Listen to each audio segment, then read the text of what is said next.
ابدا نبی صلی اللہ علیہ وسلم فرماتے ہیں کہ 3 نوجوان ایک سفر کے لیے روانہ ہوئے۔ اس زمانے کا سفر آج کے سفر کی طرح آسان نہیں تھا۔ وہ جب سفر کے لیے اپنے گھر سے نکلے دوسرے علاقے میں، شہر یا گاؤں میں جانے کے لیے، تو وہ راستہ جنگل سے ہوتا ہوا گزرتا تھا۔ عام طور پر ایک شہر سے دوسرے شہر کا راستہ، ایک سفر سے دوسرے سفر، ایک گاؤں سے دوسرے گاؤں کا راستہ، ایک مقام سے دوسرے مقام کا راستہ جنگل سے ہوتا ہوا ہی گزرتا ہے۔ آج کے اس ترقی یافتہ دور میں بھی جب آپ سفر کریں گے تو بیچ میں جنگلات آتے ہیں، بلکہ آپ مالیگاؤں سے دھلیا تک بھی جائیں تو بھی آپ کو بیچ میں جنگلات کا سامنا کرنا پڑتا ہے۔ تو یہ تو وہ دور تھا جس دور کے اندر اتنا ترقی والا معاملہ نہیں تھا۔ لوگ پیدل، گھوڑوں پر، کھچروں پر سفر کیا کرتے تھے۔ 3 دوست ہیں، ایک علاقے کے ہیں اور وہ سفر کے لیے نکلے ہیں۔ جب وہ سفر کے لیے نکلے اچانک ان کو بارش نے آ لیا اور بارش کا وہ شکار ہو گئے۔ آپ جانتے ہیں کہ جنگل کی بارش بڑی خطرناک ہوا کرتی ہے۔ جنگل کے اندر بجلیوں کا کڑکنا، پتوں کا بجنا انسان کے دل کو دہلا دیتا ہے، انسان کے دل کو بے چین اور بے قرار کر دیتا ہے۔ اللہ اکبر، کالی گھنگور گھٹائیں چھا گئی، بجلیوں کی کڑک شروع ہو گئی اور بارش برسنے لگی۔ تینوں نے سوچا چلیں اس مصیبت کے اندر جو ہم گرفتار ہیں کہ پناہ لینے کے لیے اب کوئی مقام تو نہیں ہے، کوئی مکان تو نہیں ہے، تو انہوں نے ایک غار کا انتخاب کیا۔ یہ غار ہی اس حدیث کے عنوان کو منتخب کرتا ہے۔ اور تینوں دوست اس غار کے اندر چلے گئے۔ تینوں دوست غار کے اندر گئے۔ ابھی وہ لوگ ایک مصیبت سے پناہ گاہ اور مامن تلاش کر رہے تھے کہ ان کے سر پر دوسری مصیبت ٹوٹ پڑی۔ وہ یہ کہ اوپر کی چٹان جو تھی وہ کھسک کر غار کے منہ پر آ گئی اور وہیں آ کر کے ٹھہر گئی۔ آپ کہتے ہیں نا کہ پہاڑ ٹوٹ پڑا۔ جب کوئی بہت بڑی مصیبت کو بیان کرنا ہوتا ہے تو ہم کہتے ہیں کہ فلاں پر اتنی مصیبت آئی کہ مصیبت کا پہاڑ ٹوٹ پڑا۔ ان پر صحیح معنی میں پہاڑ ٹوٹ پڑا تھا، ان پر صحیح معنی میں پہاڑ ٹوٹ گرا تھا۔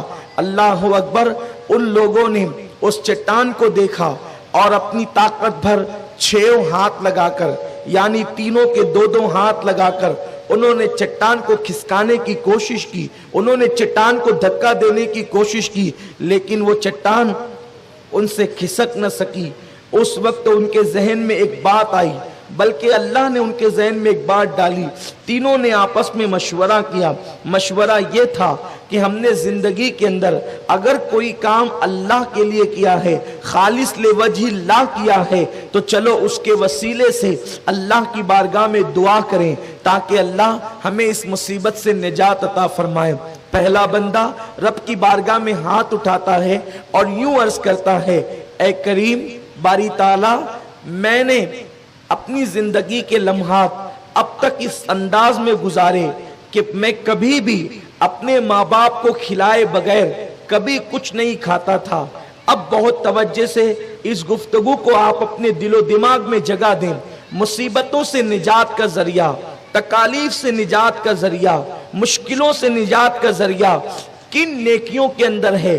یوں تو ہر نیکی مشکل کو آسان کر دیتی ہے، لیکن حدیث رسول نے جن 3 نیکیوں کا ذکر کیا ہے وہ بہت قیمتی اور اہم ہے۔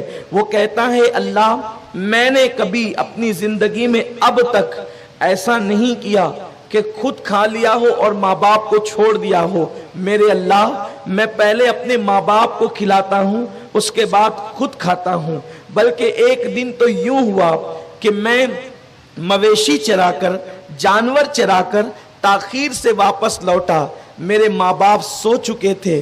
میں نے جانوروں کا دودھ دوہا اور دودھ دونے کے بعد میں وہ جب دودھ لے کر کے ماں باپ کے قریب آیا تو میرے ماں باپ سو چکے تھے. میرے چھوٹے چھوٹے بچے کہتے تھے ابا ہمیں بھوک لگی ہے کھلا دو, لیکن اس کے باوجود بھی میں نے اپنے بچوں کو نہ کھلایا.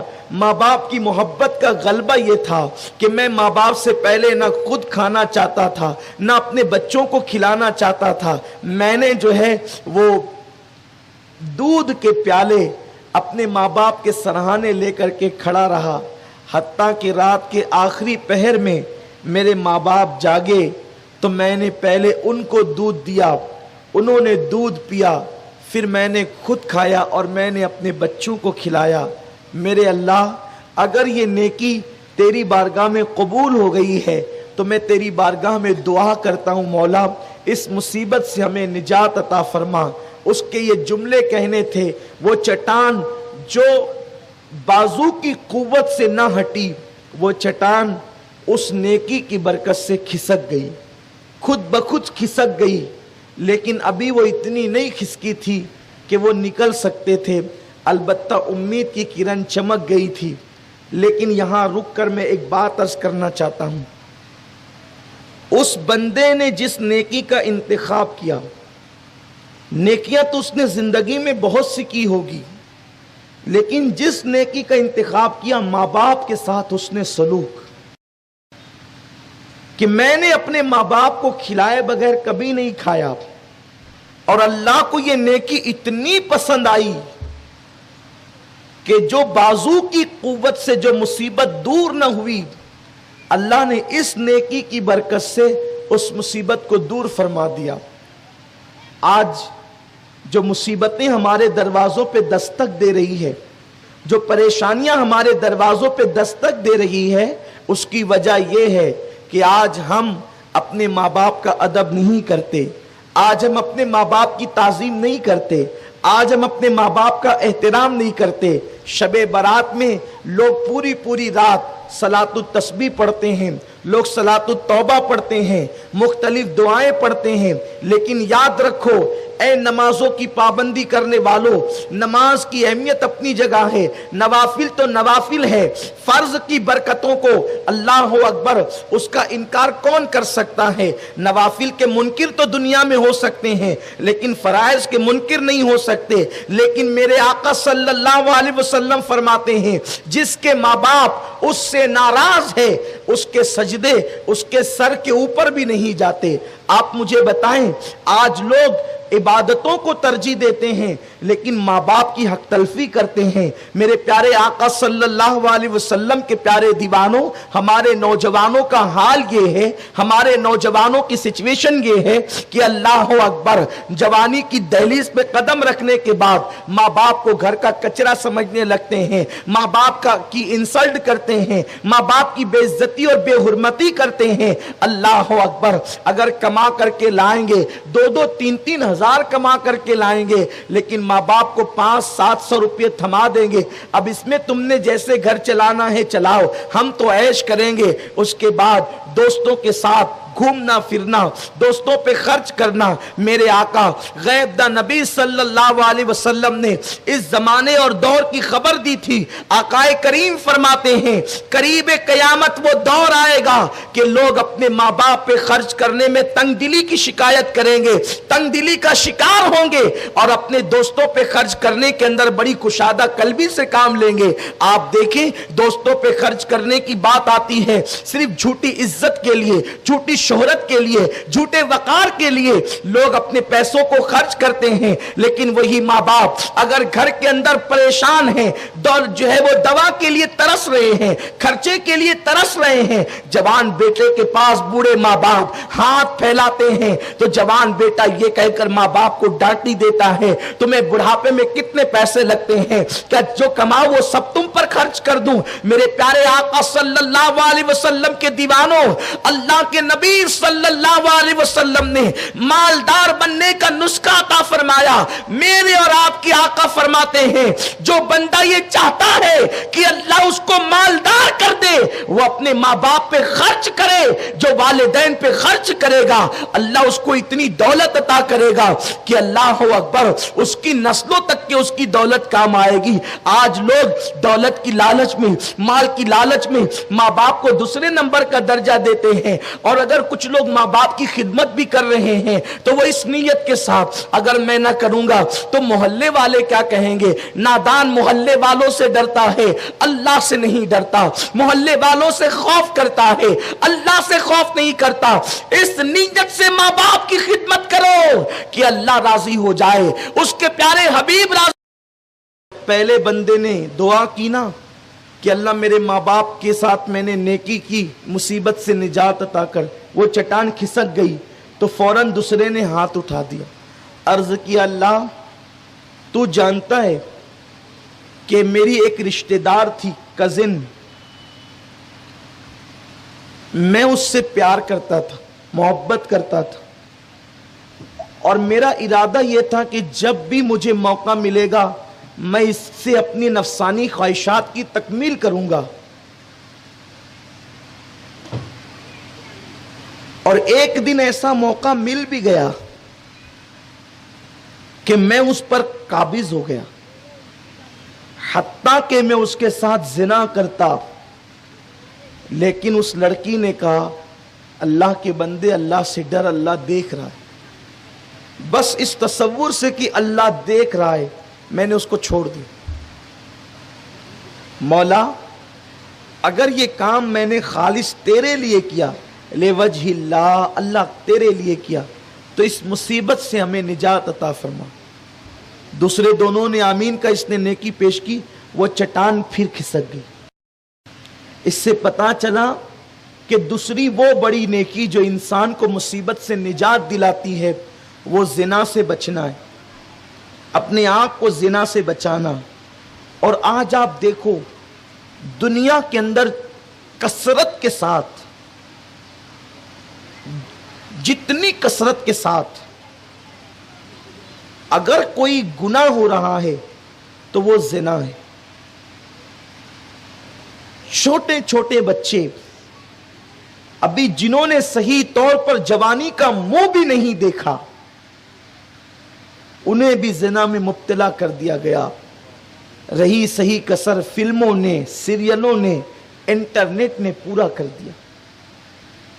ابتدائی جوانی ہے, ابھی صحیح طور پر شباب بھی چہرے پہ ظاہر نہیں ہوا ہے, ابھی مکمل طور پر چہرے پر داڑھی بھی رونما نہیں ہوئی ہے, اور جوانوں کو دیکھو تو انٹرنیٹ پر بیٹھ کر زنا کے مناظر دیکھ رہے ہیں. فلموں کے اندر ان فلموں کا انتخاب کیا جاتا ہے باضابطہ طور پر جس میں اوپنلی زنا کے مناظر دکھائے جائیں.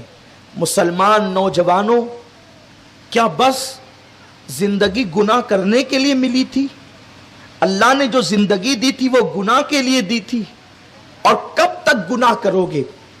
گناہ کرنے کی مہلت تمہیں کب تک ملے گی؟ یہ عیاشیوں کے اڈے, ایک لوم مزدور جس کی کمائی 2-2.5 ہزار روپے ہے اسے بھی لوگ گناہ کے اڈوں پر دیکھتے ہیں.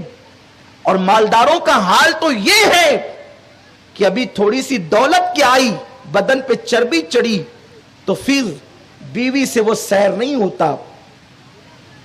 اب باضابطہ طور پر پکنک کے لیے ان مقامات کا انتخاب کیا جاتا ہے جہاں پر زنا کے سامان ہو, عیاشیوں کے لیے مکمل طور پر اہتمام ہو. میرے پیارے آقا صلی اللہ علیہ وسلم کے پیارے دیوانوں, اپنی تباہی کا رونا رونے والوں, اپنی تنگ دستی کا رونا رونے والوں, مندی کے لیے ہائے ہائے کرنے والوں, اللہ کے نبی, غیب دا نبی, عالم ما کان و ما یکون نبی نے ارشاد فرمایا جب میری امت زنا میں مبتلا ہو جائے گی تو اللہ ان کے رزق میں تنگی ڈال دے گا اور ان کی زندگیوں میں تنگی ڈال دے گا. زندگی میں بھی کٹوتی کر دی جائے گی اور ان کے رزق میں بھی کٹوتی. دوسرے نے دعا کی اللہ میں نے یہ کام صرف تیری رضا کے لیے کیا, کہ ایک لڑکی جس پر میں قابض ہو چکا تھا زنا کے لیے، بس اس نے کہا اللہ سے ڈر، تو میں نے اسے چھوڑ دیا تیرے لیے۔ اس کا مطلب یہ ہے کہ جب کہیں پر گناہ کرو اور دل میں خیال آئے کہ اللہ دیکھ رہا ہے، یا کوئی دکھا دے کہ اللہ دیکھ رہا ہے، کوئی ڈرا دے کہ اللہ دیکھ رہا ہے، گناہ چھوڑ دو۔